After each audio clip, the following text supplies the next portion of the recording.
On commence par la halakha, comme d'habitude. Dans Mishpatim, il y a plein d'halachot, il y a plein de mitzvot, il y a beaucoup de mitzvot qui sont évidemment plus tellement aujourd'hui, comme l'esclave, etc. Mais en plein milieu, vous avez la fin du Hamishi, il vous dit Lo tevashel gedi b'chalev imo. Ne fais pas cuire le petit agneau, le chevreau, dans le lait de sa mère. Alors, en général, les gens ils croient que Mishpatim, c'est que des mitzvot qu'on peut comprendre, comme le pas tuer, pas voler, etc. Et là, en plein milieu, on vous dit, ne mélange pas le lait et la viande. Alors, vous aurez dit, il n'y a rien de logique là-dedans, ne pas mélanger le lait et la viande. Surtout quand on vous fait des interprétations un peu lointaines. Il y a écrit Gedi avec sa mère. Alors, je dis, le Gedi et sa mère.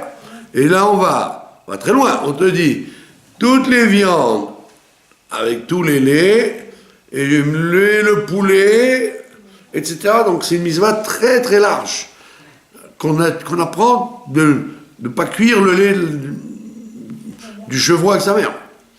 D'accord ? Alors, on va voir des aspects un peu intéressants de la mitzvah. Le Rambam il dit que dans les chokim, vous avez des choses logiques.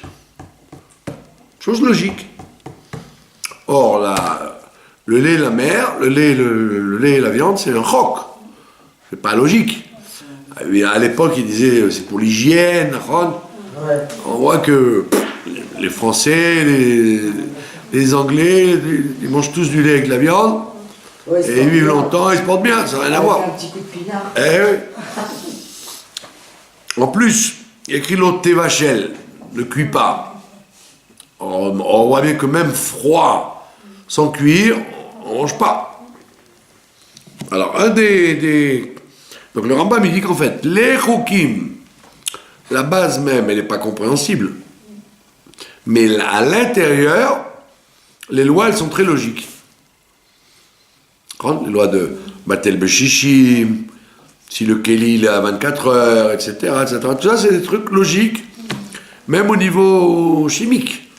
On te dit par exemple, si le Kéli il a plus de 24 heures, il n'y a pas de problème. Pourquoi ? Parce que le goût du lait ou de la viande, après 24 heures, il s'abîme. C'est un noten tam livgam. Ça donne un goût qui abîme. Donc on voit bien que la base soit un roc, les détails sont des détails qu'on étudie dans le Shulchan Aruch, qui sont très très logiques. On peut se faire examiner là-dessus, c'est très très logique. C'est pas comme dans les lois de pureté et d'impureté, où tous les détails sont illogiques. Quand l'impureté elle passe au-dessus, elle rentre dedans.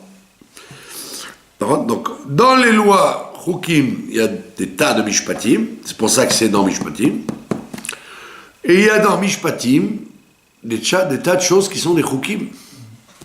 Voilà, celui-là qui a tué sa mère. Par contre, pour lui, j'ai besoin d'argent, je suis pas lié avec ma mère, voilà, elle veut pas me donner, je la tue. On voit bien que les gens ils disent les 10 commandements, c'est évident. C'est évident qu'il faut pas tuer, qu'il faut pas voler. C'est pas évident du tout. On voit bien que même les Mishpatim, c'est pas du tout des Mishpatim, c'est des Chukim. Si tu travailles pas sur toi, tu peux considérer que pourquoi qu'est-ce qu'il y a de voler ? Voler alors, j'ai volé un riche. Moi j'ai besoin, lui il a pas perdu tellement. Il croyait qu'elle n'allait pas se faire attraper parce que là il va aller en prison, il va rien avoir. Bon, c'est ça la Yitzhara. Tu fais des choses, des coups de folie. Bon, Bekitsu, on va voir quelques aspects puisqu'on sait la halakha maintenant. Quelques aspects de l'interdiction du lait et de la viande. Un exemple. Il y a écrit qu'il ne faut pas, il y a écrit 3 fois, L'autre vachel gedi bachalevimon. On compte 3 fois dans la Torah. Et alors la Gemara, elle te dit 3 fois. Pourquoi 3 fois? Un pour la cuisson, cuisiner. Un pour manger. Et un pour profiter. Donc si par hasard, tu t'es trompé, tu as cuisiné du lait avec de la viande, tu peux pas dire, tiens, je vais l'offrir à quelqu'un qui n'est pas juif. Comme ça, je vais me mettre bien avec lui. On te dit, non seulement tu peux pas le donner à un non-juif, mais même au chien, tu peux pas le donner, même au chat. Il doit disparaître de la terre. C'est comme le chametz. Tu aurais dit, bon, j'ai mélangé. C'est dommage, j'ai pas jeté tout un paleron. J'ai fait tomber du lait, c'est chaval, je vais le donner au chat. Non. Un issour ana, une interdiction de profiter du mélange. Même si c'est pas nous. Même si c'est pas nous. Ouais. Et un autre exemple classique, un cuisinier par exemple, qui apprend un stage. Alors, quand il apprend un stage dans les grandes écoles françaises, il apprend à cuisiner le lait et la viande. Eh ben, il n'a pas le droit. Bien qu'il ne va pas manger, et bien qu'ils ne vont même pas manger, ils vont jeter. C'est pour pour s'entraîner, quoi. Le steak au beurre et le... Alors, si c'est de la viande pure, il faut que c'est de la viande pure. Si c'est de la viande pas pure, c'est pas grave. C'est du cochon, du faisan, tout ce qui n'est pas pur, il n'y a pas de issour. Il faut que ce soit un animal pur. La vache, l'agneau, le veau, etc. Donc le monsieur qui apprend un stage, si c'est du cochon adulé, il a le droit de cuisiner. D'apprendre à cuisiner du cochon au lait, ça va. Mais si on lui dit, monsieur, vous inquiétez pas, c'est pas du cochon, c'est du bœuf. Eh ben, il dit, c'est là que j'ai le problème. Comme c'est du bœuf, j'ai pas le droit de cuisiner. Bien que je ne mange pas et qu'ils vont le jeter. Donc ils vont pas tout manger chaque fois qu'ils cuisinent dans les écoles de cuisine. Donc on voit bien que l'interdiction du lait et de la viande est tellement grave que même profiter c'est interdit. Maintenant, pour quelle raison, d'après la chassidoute? C'est que le lait, c'est le côté droit, c'est le chesed. La viande, c'est le côté gauche, c'est le rouge. L'un est blanc, l'autre est rouge. Donc, l'un, c'est les chassadim, c'est Havel, et l'autre, c'est les gvorot, c'est Caïn.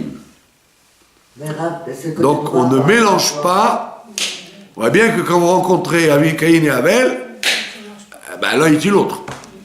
Moshe, c'est le blanc, c'est le lait. Pharaon, c'est la rigueur. Tous les deux aussi, ça se mélange pas. Et en langage populaire, par contre, quand il y a quelqu'un qui s'entend pas avec quelqu'un d'autre, on dit c'est Bassar Bechalav. C'est tac tac, c'est la guerre. Bassar Bechalav. C'est le côté droit par rapport à quoi? Le côté droit dans la création du monde, il y a un côté droit, le recette de Dieu, il y a la rigueur, un côté gauche, et le centre, le tiferet. Donc on dit, tu mélanges les opposants, les opposés, ça ne peut pas fonctionner, tu ne peux pas les mélanger. Donc même si tu les as mélangés, ne dis pas, bon, après coup, on peut s'en servir. Non, c'est un mariage qui ne peut pas tenir la route, le lait et la viande. D'accord? Et les Chachamim, ils ont été tellement loin, qu'ils t'interdisent, par exemple, de cuisiner dans un récipient chalavi et de mélanger avec quelque chose dans un récipient bassari. Sauf s'ils ont 24 heures, par exemple. Ils n'ont pas été utilisés 24 heures. Tu as le droit, a priori, de cuisiner quelque chose de parvé. Il y a beaucoup de gens qui se trompent parce que dans les maisons, le khalavi, le bassari, c'est facile. Mais le parvé c'est quoi? Alors, les gens ils mélangent tout. Le parvé, c'est taref en fait. C'est pas que c'est pas khalavi et pas bassari, c'est les deux. Alors des fois ils se trompent. Alors, pour ça on te dit, tu veux cuisine ou dans le khalavi ou dans le bassari. Maintenant si tu t'es trompé, si 24 heures ont dépassé, c'est pas grave. Tu peux mélanger les deux. Ça arrive c'est fréquemment. Quand tu fais cuire des pâtes dans un cli bassari, et au lieu de les faire à la bolognaise, à la viande, tu veux dire, oh, je vais les manger au fromage. Alors tu m'appelles, comme toujours, ma copine elle a cuisiné des pâtes parvées dans une marmite bassari, est-ce qu'elle a le droit de manger avec du fromage? Alors si 24 heures ont passé, oui. D'accord? Donc on voit que les Khamis ils ont été très loin là-dedans. Bassari, Khalavi, ils ont été très loin, parce qu'ils vont même jusqu'au Kélim. Et dans le temps, ils te disent, il faut attendre le temps d'un autre repas. Il y avait à Paris, il y avait le Rav Westheim. Alors, on avait étudié que quand tu as mangé Bassari ou Khalavi, ça ne suffit pas d'attendre 6 heures. Il faut que ce soit un autre repas, c'est-à-dire il faut que tu fasses la bracha finale. Si tu n'as pas fait la bracha finale, ça ne s'appelle pas un autre repas. Ça s'appelle le même repas. Ouais. À Shavuot, par exemple. Tu dis, à Shavuot, je vais manger à midi, je mange Khalavi, et puis à 1h, on mange Bassari. Alors, si tu veux faire ça, il faut faire la bracha finale, pour bien séparer le lait de la viande. Si tu ne fais pas la bracha finale, ça s'appelle la suite. Ouais. Alors on avait fait ça avec le Rav Westheim. Alors j'avais dit, il y a beaucoup de gens traditionnalistes, ils ne mangent pas le lait et la viande, mais ils ne font pas le Birkat Hamazon. Ils mangent sans bracha. Mais attention de ne pas mélanger. Alors il m'a dit, vous qui êtes Lubavitch, il faut apprendre aux gens qu'il faut faire la bracha, sinon il y a un problème de manger ensemble. D'accord? Alors, donc il fallait dire aux gens, tant que tu n'as pas fait la bracha finale, même si les heures ont passé, ça s'appelle des rabbanan, un problème de bassar le khalaf. Attention. Au moins qu'ils disent en français, quoi. Ah, Dieu merci, j'ai bien mangé. Ah bah, s'il a dit Dieu merci, j'ai bien mangé, c'est comme un Birkat Hamazon. Mais s'il ne fait pas ça, c'est embêtant. Maintenant, qu'est-ce qui se passe? Très souvent, les gens mangent ensemble, à la même table, du lait et de la viande. Ensemble. Donc là, on te dit, il faut, quand on mange du lait et de la viande, en même temps, 2 personnes en même temps, qui soient, même s'ils ne sont pas amis, même s'ils ne se connaissent pas, il faut qu'il y ait un équerre, un moyen de reconnaissance qui n'a rien à voir ni avec le lait ni avec la viande. Un équerre. Si tu dis par exemple, je vais mettre un pain, je vais mettre un pain entier entre nous, comme ça, la personne elle mange du lait, moi je mange de la viande, donc j'aurais tendance à goûter peut-être de ses olives à la personne, ou de goûter ses cornichons, avec les doigts de viande et l'autre les doigts de lait. Donc on dit, bon tu sais quoi, on va mettre une challah au milieu. On dit non, parce qu'une challah c'est pas un équerre, c'est pas un moyen de reconnaissance réel. Pourquoi? Parce que s'il me manque du pain ou lui il manque du pain, il va prendre la challah. Donc on voit bien que c'est un truc qui est une partie du repas. Donc il faut par exemple un pot de fleurs, un poste de radio, un instrument de musique, un ventilateur, un truc qui n'a rien à voir avec le repas, pour dire, ah ouais, attention, on ne mange pas ensemble. Ou alors, le plus fréquent, c'est un plateau. Si je mange sur un plateau Khalavi, et l'autre mange sur un plateau Bassari, ça s'appelle un équerre, parce qu'on est bien séparés. Mais si on est sur la même surface, c'est pas suffisant. Bien qu'on ne se connaisse pas, par exemple, il y a des gens qui ne se connaissent pas. Donc, on va jusque-là de peur de mélanger. Pourquoi? Parce que le cochon, ou les langoustes, ou les sauterelles, on n'en mange pas. Quand on n'en mange pas, j'ai peur. La personne en face, elle mange des huîtres ou ce que je sais moi. On n'a pas besoin d'un équerre, on sait qu'on n'a rien à voir. Là, on n'a pas le même menu parce qu'on ne mange pas ça. Mais le lait, la viande, à moins d'être vegan, là, les fous là d'aujourd'hui, là, les véganes, qui mangent ni les bassari, ni khalavi, ni portent des habits en laine, c'est une nouvelle religion. À moins d'être vegan, on a tout le temps l'habitude, toute l'année, de manger du lait, ou de la viande, ou du lait. Donc on n'est pas déconnecté du lait et de la viande, au point de dire « Ah non, je ne veux pas savoir, moi je mange de la viande, lui il mange du lait. » Tu as l'habitude de manger du lait et de la viande toute l'année, donc c'est un problème. C'est pour ça que les Chachamim, ils ont été plus rigoureux sur le lait et la viande que sur les autres interdictions. Donc si par exemple, dans un restaurant à l'époque, les gens ils mangeaient dans un restaurant pas cachère, mais ils mangeaient les choses cachères. Ils demandaient par exemple une salade de carottes sans sauce, ou une salade de tomates sans vinaigre. Donc ils mangeaient seuls dans leur coin. À Paris, il y avait beaucoup de gens il n'y avait pas de restaurant cachère, ils étaient invités avec des collègues. Alors ils mangeaient dans la même table. Seulement il n'y a pas de risque, puisque eux, ils mangeaient pas cachère. Donc on ne risquait pas de se fréquenter. Chacun restait sur son assiette et ne s'occupait pas du reste. Mais quand tu es dans un endroit cachère, avec quelqu'un qui fait attention, tu aurais tendance à te laisser aller. Parce qu'il va dire, oh, elles sont très bonnes ces olives, tiens, tu veux pas les goûter? Oui, mais ils mangent avec les doigts. Et l'autre aussi mange avec les doigts. Donc on a peur qu'il y ait un mélange. C'est ce qui arrive, par exemple, quand vous faites des salades Shabbat. Vous avez fait des salades. Maintenant, après, vous voulez manger ces salades avec du lait, par exemple, du fromage. Alors il faut être sûr que ces salades sont restées parvées pendant le repas. Et n'ont pas été utilisées avec une cuillère où on a mangé de la viande. Donc il faut garder la tête claire que les salades restent parvées. Et et surtout quand vous avez fini, vous avez tendance à transvider ça dans des Tupperware ou des petits pots.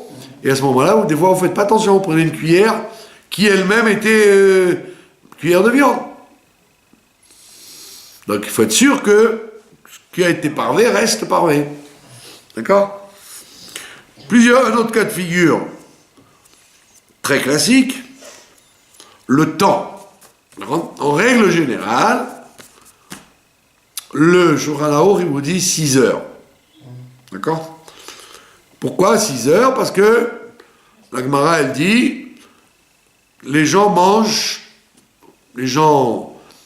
normaux, ils mangent en général tous les 6 heures. Quand vous avez bien mangé, en général, vous avez faim après 6 heures. Aujourd'hui, les gens, ils grignotent à toute heure. Mais si vous réfléchissez bien, vous dites non, j'ai pas faim. Et quand vous avez faim, quand 6 heures ont passé, maintenant les poskim, ils te disent, c'est pas vraiment 6 heures, c'est 5 heures entamées. La 6e heure. Tu n'es pas obligé d'attendre 6 heures. Tu peux attendre la 6e heure. Tu as mangé à 1 heure. 2, 3, 4, 5, 6. À 6 heures et 5 minutes, tu es dans la 6e heure. Tu n'es pas obligé d'attendre 6 heures révolues.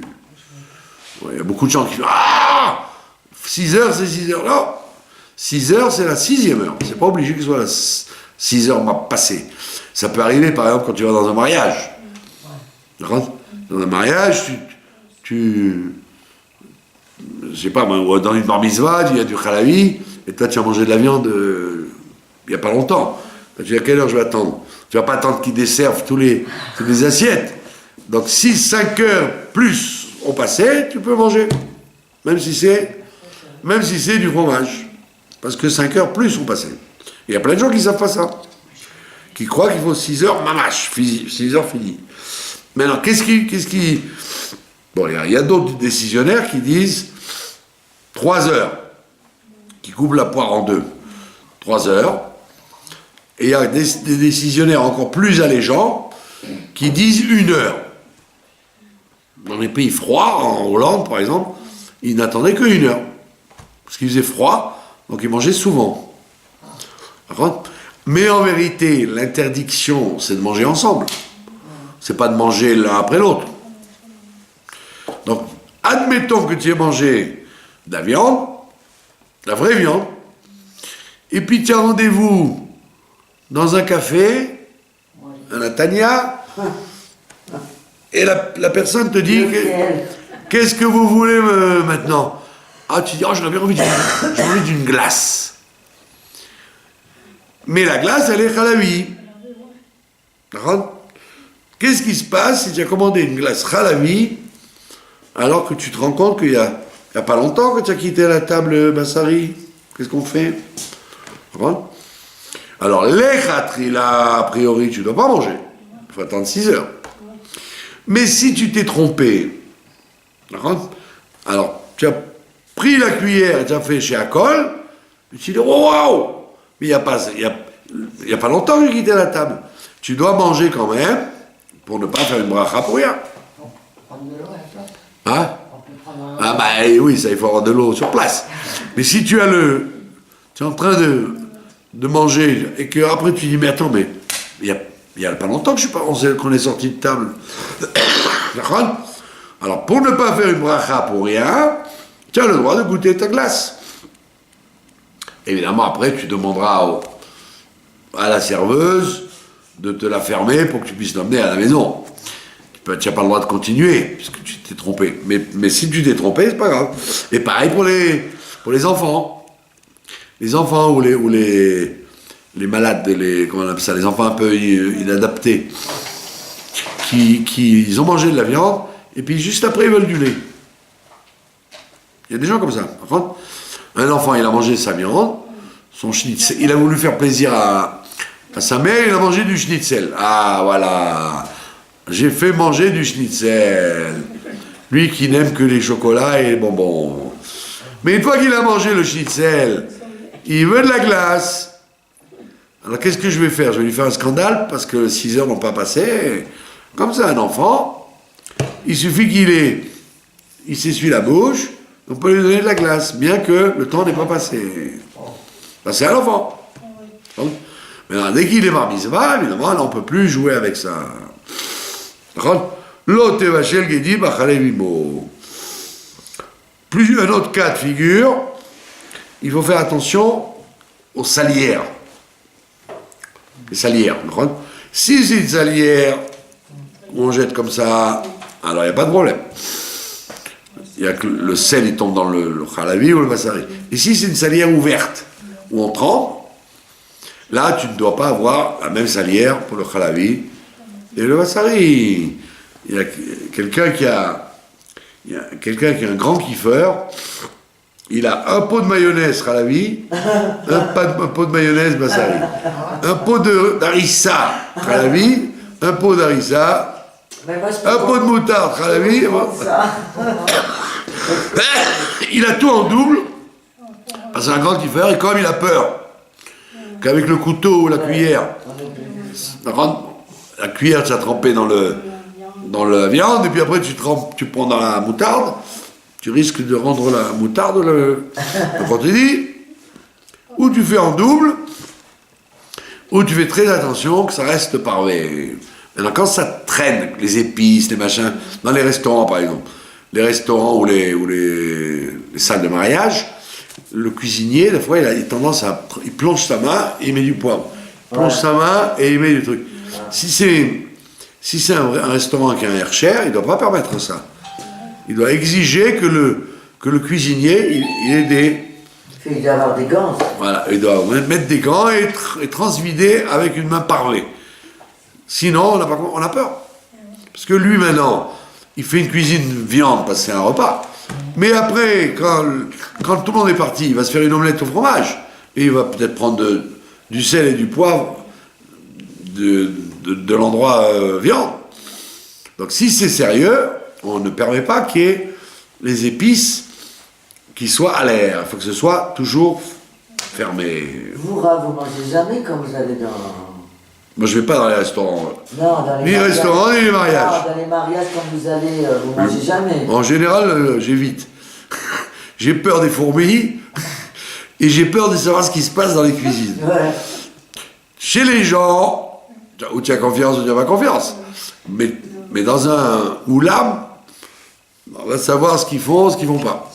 Surtout si le mashgiach il est déjà parti. Bon, que Dieu aide les gens, quoi. Surtout quand il y a, et ça c'est quand il y a que des fourmis, des fois vous avez autre chose. Hein. Vous avez un zoo dans les cuisines. Voilà. Et l'usine de saucisson. Ah ben oui. Voilà, ça c'est la halakha. Maintenant on va parler de la paracha elle-même.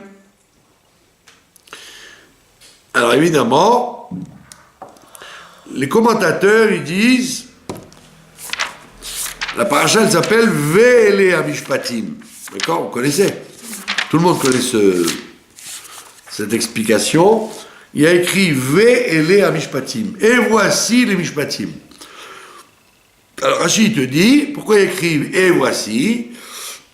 Il te dit, parce que la lettre V, c'est pour relier avec ce qu'il y avait avant. La suite de Yitro, c'est V, et voici les Mishpatim. Pour dire, comme les 10 commandements, c'était au Sinaï, les Mishpatim qu'on va voir, c'était aussi au Sinaï. D'accord? Ça c'est classique, tout le monde connaît ça. C'est-à-dire, ne crois pas qu'il n'y a que les 10 commandements que Dieu a dit au Sinaï, mais toutes les mitzvot ont été dites au Sinaï. Ça c'est le début. Ve'ele Hamishpatim. Maintenant, on pose une autre question, plus grave. De quoi ça parle, Ve'ele Hamishpatim? Ça parle d'un esclave qui a volé. Après, ça parle de quelqu'un qui frappe son père. Après, ça parle de quelqu'un qui se dispute avec quelqu'un d'autre et qui frappe la femme. Après, on parle de quelqu'un qui prête avec un intérêt. Et après, on parle de quelqu'un qui frappe quelqu'un et qui le tue, etc., etc., etc. Alors, on demande, attends, comment se fait-il que cette paracha, elle ait été donnée juste après Yitro. Surtout que la fin de Mishpatim, elle te ramène encore, et Moshe a reçu la Torah, il y avait du feu, et ils ont dit Naaseh Benishma. On dit, attends, c'est tout ce qu'il y a dans la tête du Ham Israël, qui, devant le Sinaï, il reçoit la Torah, et juste après, on lui dit, attention, ne vole pas, tu vas devenir un esclave. Attention, ne maudis pas ta mère. Attention, ne frappe pas ton père. Attention, ne prête pas intérêt. On ne comprend plus. Alors tu aurais dû dire, après le Sinaï, ils sont dans les hauteurs spirituelles, ils vont pas pras shalom, qui vont pas se comporter mal. Et on te dit, non monsieur, quand Dieu a donné la Torah au Sinaï, alors les gens ils étaient en pleine émotion, et le Yetzer Hara, il dormait. Mais dès que le Sinaï termine, le Yetzer Hara se réveille, et très très fort. Parce que le travail du tikkun, des mauvais sentiments, c'est maintenant qu'il commence. C'est pour ça qu'on te dit Ve'ele Hamishpatim. Qu'est-ce que tu crois? Que tu as reçu la Torah, ça y est, tu as un tampon pour ne plus avoir de Yetzer Hara en toi? Au contraire, le Yetzer Hara va commencer maintenant. Comme on l'a vu avec Adam Arishon. À quel moment Adam Arishon a fauté? Au moment où il a dit ne mange pas. Tant qu'on ne lui avait pas dit mange pas, il ne voulait pas manger. Il n'avait pas de mitzvah, donc il n'avait pas de Yetzer. Dès qu'on lui a mis la mitzvah, alors on lui a mis le Yetzer. Ça marche ensemble. Pour ça qu'on te dit, quand ils ont dit Naase Venishma, Kol HaKavod, Naase Venishma. Mais dès que la lumière s'est arrêtée, le Yetzer Hara a commencé à se réveiller pour de bon. En Égypte, on n'a pas vu en Égypte, le Midrash nous dit, ils faisaient Avodah Zara, etc., ils travaillaient comme des bêtes, mais on n'a pas vu qui prêtait intérêt, qui volait, qui tuait, il n'y a pas tout ça. Ma pitom, on en parle maintenant. C'est parce que maintenant, le Yetzer Hara, il va se réveiller pour les faire, pour les exciter à toutes les interdictions et toutes les choses de la Torah. Tu aurais dit, attends, mais c'est quoi ça, ne fera pas ton père, ne maudis pas ta mère, c'est quoi ces mitzvot? À ce point-là? Eh ben oui, à ce point-là. Ça veut dire que tant qu'il n'y avait pas l'ordre, il n'y avait pas de Yetzer. Le Yetzer ne se déclenche que quand il y a l'ordre. Et c'est exactement ce qui se passe quand vous voyez les Kivyachol, on peut dire les Balei Tshuva. Quand ils sont, avant d'être des Balei Tshuva, ils sont des bons enfants, ils sont pas religieux, mais il y a plein de trucs qu'ils font pas. À quel moment se déclenche le Yetzer Hara? Quand ils deviennent religieux. Alors les gens disent, tu vois, regarde, il a le chapeau, il a la barbe, il mange Glad Lubavitch, il est tranquille. Pas du tout, c'est là que le Yetzer se réveille. C'est là que le Yetzer se réveille parce qu'il ne peut y avoir de travail du Yetzer Hara que quand il y a des mitzvot à faire. Quand il n'y a pas de mitzvot à faire, il ne prête pas intérêt, il est bien avec tout le monde, au travail, avec les voisins, etc. Quel moment il a le Yetzer Hara qui va se réveiller? Au moment où il est au courant. Maintenant, il y a une Nekuda très importante. On nous dit qu'ils ont dit Naase Venishma. Par contre, avant de recevoir la Torah, ils ont dit Naase Venishma. Avant que ça commence. On va faire et on va écouter. Par contre, maintenant le Midrash te dit, Dieu il a pris la montagne et il l'a mise comme une marmite sur eux. Et il a dit, si vous acceptez la Torah, d'accord. Si vous ne l'acceptez pas, je vous renverse la Torah sur la tête. D'accord? Alors les commentateurs ils disent, attends, ils ont dit Naase Venishma, ils l'ont dit, ils ont signé qu'ils vont faire, écoutez. Qu'est-ce qu'il y a besoin de me dire maintenant que Dieu il n'a pas eu confiance, il leur a mis la montagne sur la tête. S'ils ont promis, d'accord, eh ben, fais confiance. De quoi tu as peur? Pourquoi tu dis j'ai pas confiance, je vous mets la montagne sur la tête parce que si vous acceptez, tant mieux, si vous n'acceptez pas, tant pis, vous allez voir. On ne comprend pas. Pourquoi ce double discours? Alors on répond, il y a une différence fondamentale. Quand ils ont dit Naase Venishma, ils parlaient de la Torah écrite. La Torah écrite, c'est-à-dire les 10 commandements, les petits détails, comme il y a écrit, c'est les mitzvot dans la paracha, elles sont en une phrase. Chaque mitzvah est en une phrase. Mais où est-ce qu'on va étudier les mitzvot? Dans la Gemara, dans la Mishnah, dans le Shulchan Aruch. Là-bas, on va te prendre chaque mitzvah et on va te la décortiquer détail par détail. Alors on dit, Naase Venishma, c'était sur la Torah écrite. La Torah théorique. Torah théorique, ils ont dit, oui d'accord, on signe. On veut bien. Tu voleras pas, tu tireras pas. Ouais, on est d'accord. Tu mangeras pas le lait et la viande. Tout d'accord. Mais quand il va s'agir de tous les détails, là ils vont dire, oh là, pas question, hein. Ne me mets pas une tête comme ça avec ton histoire de lait et de viande. Ça a commencé par le lait et la viande, après tu me dis 6 heures, après tu me dis les kélim, après tu m'as dit le sel, après... Faut savoir. C'est un peu beaucoup la Torah orale. Il y a beaucoup de détails que j'avais pas envisagés. Et ça, quand Dieu il a dit moi je veux le peuple juif, pas pour la Torah orale, parce que la Torah orale, même les Américains, même les Chinois, ils sont prêts à prendre la Torah écrite. La Torah écrite, tout le monde est d'accord. C'est général. Mais quand on te donne les détails, tu n'as plus envie d'accepter. Donc c'est pour ça que Dieu a dit, sur la Torah écrite, bravo. Vous avez dit là, c'est Benishma, je vous félicite.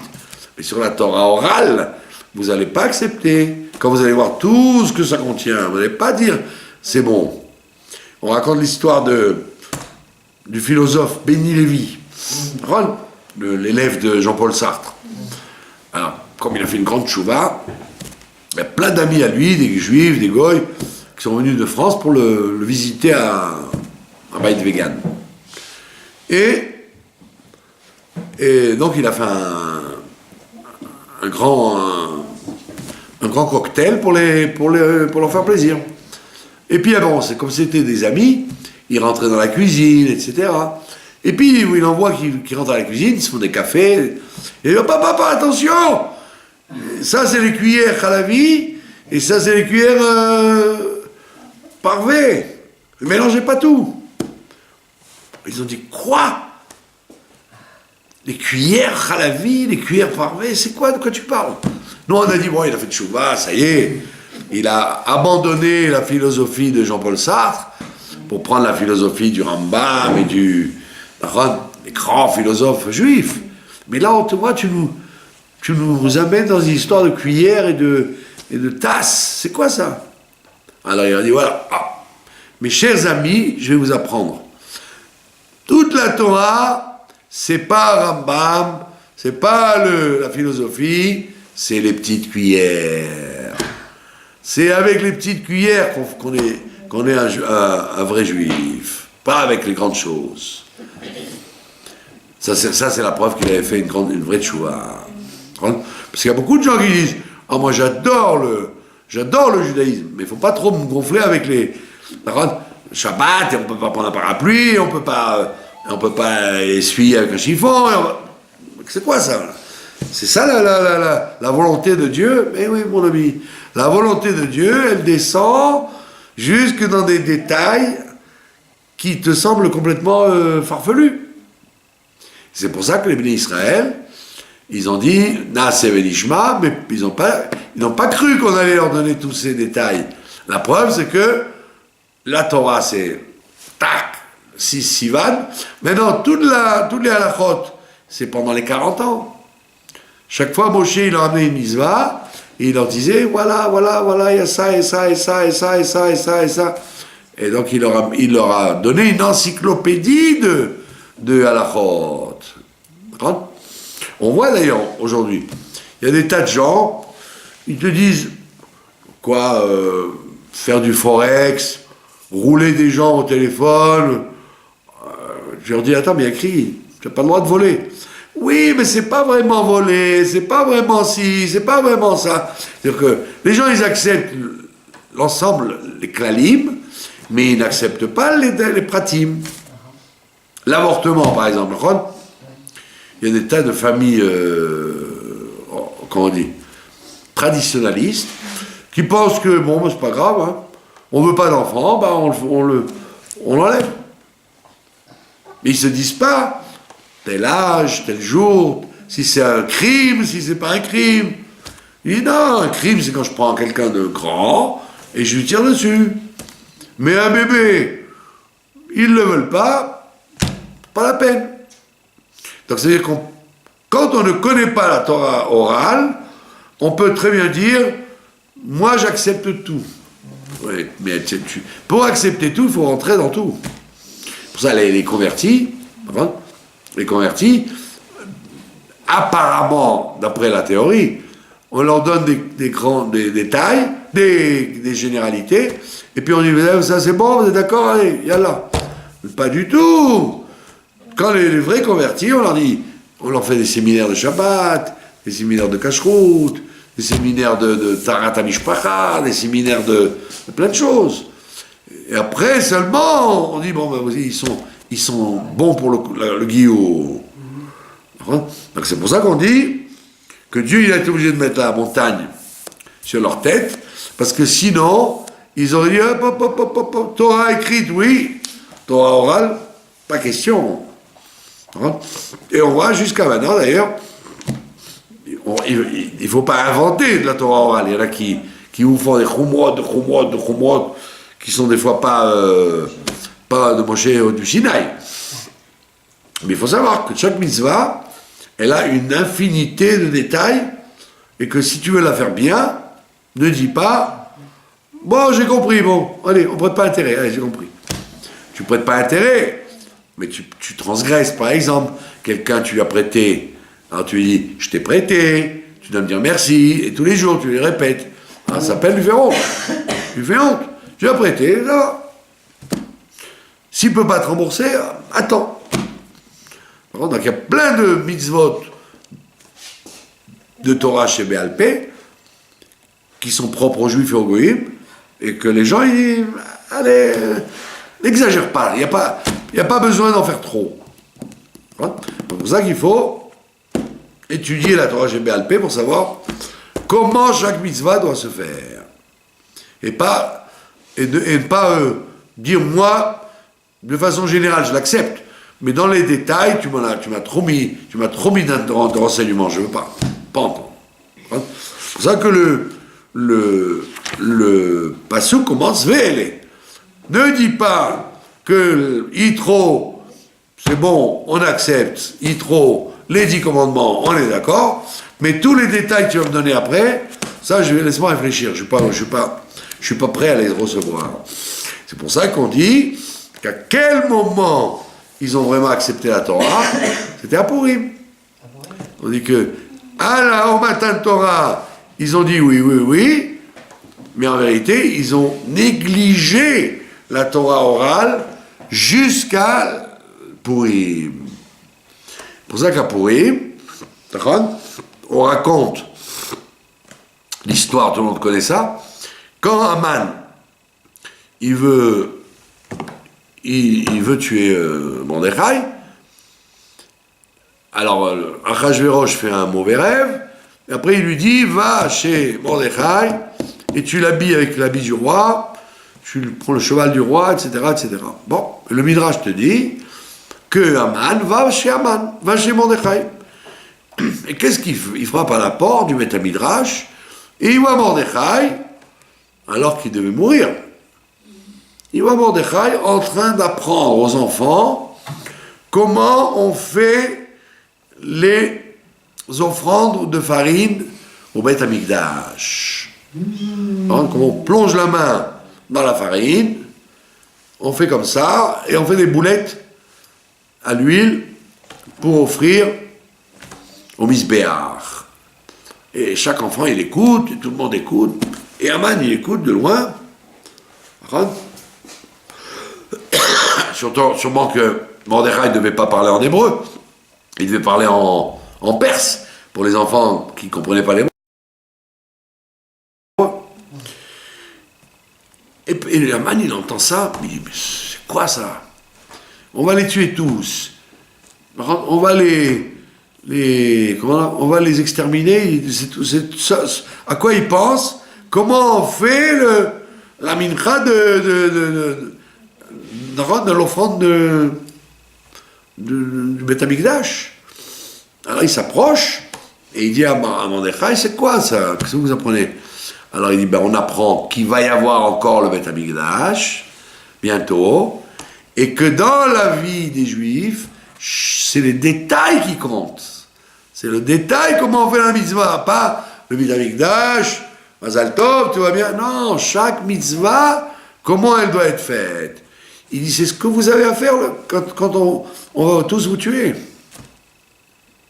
Donc il lui a donné une leçon une leçon de Emouna.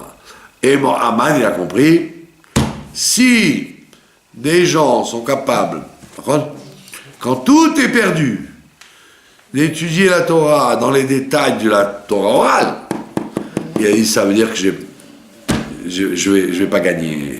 Il a compris qu'il avait perdu parce qu'il a vu Mordechai enseigner la mitzvah de Mincha. Donc c'est ça le chidouche. C'est la même chose qui s'est passée avec le rabbi de Tzanz. Quand il était dans les camps, il a perdu tous ses enfants. Ils ont tué ses enfants. Et lui, il faisait un shiur de Gemara. Par cœur, parce qu'il n'y avait même pas de livre. Il faisait un shiur de Gemara avec les gens. Et il y a quelqu'un qui lui a dit, mais dis-moi, chaque jour, il y en a qui meurent, on envoie dans les fours, et toi, tu fais un shiur de Gemara. Et il a dit, qu'est-ce qu'on a à faire d'autre? Qu'est-ce qu'on a à faire d'autre? Tu veux dire quoi? Pleurer, se morfondre? On étudie la Torah. Si Dieu il a pitié, il ne nous tuera pas. S'il veut qu'on meure, eh ben au moins on sera mort en ayant étudié la Torah avant. En compte de la force. C'est-à-dire qu'il n'a pas du tout fait une campagne de désespoir en disant c'est fini, on est perdu. Pas du tout. Il a dit il faut maintenir la Torah orale même dans les camps. Ça, c'est une force. Oui. C'est pour ça qu'on te dit, quand finit la paracha Yitro, ne commence pas à dire, moi j'étais dans une atmosphère de Matan Torah, quand je suis venu à la synagogue, j'ai écouté les 10 commandements, après il y a eu Kiddush, donc c'est sûr, je suis fort. On te dit, rien fort du tout, c'est maintenant que tu as fini Yitro, qu'on va te voir dans Mishpatim. Comment tu vas, dans chaque détail, faire les choses comme il faut. Est-ce que vous avez des questions? Pas de questions? Voilà. C'est pour ça la paracha de Mishpatim, elle a ceci d'intéressant, c'est que c'est une paracha extrêmement riche. Hein? C'est pas comme les parachiotes qu'on voit dans Bereshit, c'est des histoires. Des histoires qui se rallongent, etc. C'est joli. Là, il n'y a pas d'histoire. Chaque phrase, c'est une mitzvah. Chaque phrase, c'est une mitzvah. C'est l'une des parachiotes qui a le plus de mitzvot. Alors, pour terminer, il y a un enseignement intéressant que le rabbi donne sur l'esclave. D'accord? Il a écrit que l'esclave, pourquoi il est esclave? Parce qu'il est esclave de son travail. C'est quoi un esclave? C'est quelqu'un qui n'arrête pas de consacrer sa vie au monde matériel. Les affaires, le business, l'argent, les calculs. Et pas forcément parce qu'il n'a pas d'argent et qu'il veut savoir comment finir le mois. Non, c'est un amour du business. Il y a des gens comme ça, ils aiment s'occuper des affaires, même s'ils ont de l'argent, même s'ils ont tout ce qu'il faut, rien que travailler.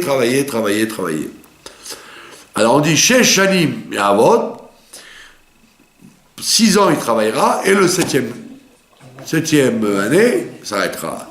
Donc on dit, il y a des gens comme ça, 6 jours, ils devraient travailler. Et le 7e Shabbat, arrête. Il dit non, je peux pas, j'ai besoin de ma dose de travail.